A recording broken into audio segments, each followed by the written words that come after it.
একটা মেয়েই পারে একটা ছেলেরে ভালো বানাইতে, একটা মেয়েই পারে একটা ছেলেরে নেশার জগতে ঠেল্লা দিতে। মানে ওর জিন্দগি তামাম। মানে যারে ধরবো আরে ভালোভাবে ধরবো, আর যারে না ধরবো ওরে ধরবই না। ধরবোই না। মানে যারে কাকড়া দিব ওর তো কাকড়া দিব, আর যারে না দিব ওরে কামড় দিয়া দিয়া ছাড়বো। মানে ওই ব্যক্তিটা তিলে তিলে মরবো ভাই।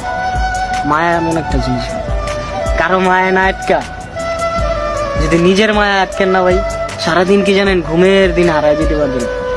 আর যদি মায়ের ভিত্তি আটকা যান, আপনার রাত্রে ঠিক মতন ঘুমটা হইব না, আপনার চেহারা ভেঙে যাইব, ফেস নষ্ট হয়ে যাইব।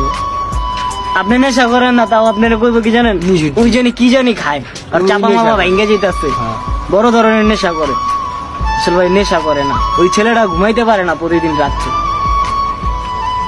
কিছু মায়ের কারণে। কারণ ওই যে মায়ের ভিত্তি আটকা গেছে, সারা রাত কান্দে ছেলেটা। কি কারণে কান্দে? ওই যে মায়ার লগে আটকে গেছে গা। মায়ের লাগে আটকা গেছে। এই জন্যই বলে দুনিয়ার সবচেয়ে বড় খুনি মায়া।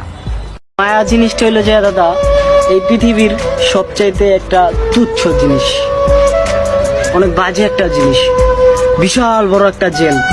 যে জেলে একবার আটকা পড়লে কারো কোনো সাধ্য নাই, কোনো কোর্টের সাধ্য নাই যে ওই জেল থেকে আপনারা বাইর করবে। মায়া এমন একটা জিনিস, রাইট? এই মায়ার ভিত্তি যদি আজকে আপনার আটকা যান না ভাই, আপনি জীবনে ভাই কিচ্ছু করতে পারবেন না ভাই। আপনার খালি পিছেই টানবো ভাই, সামনে আর বাড়াইতেই পারবেন না। আর এই মায়া জিনিসটাই একটা ছলনাময় নারী দেয়া যায় একটা পোলার লাইফে।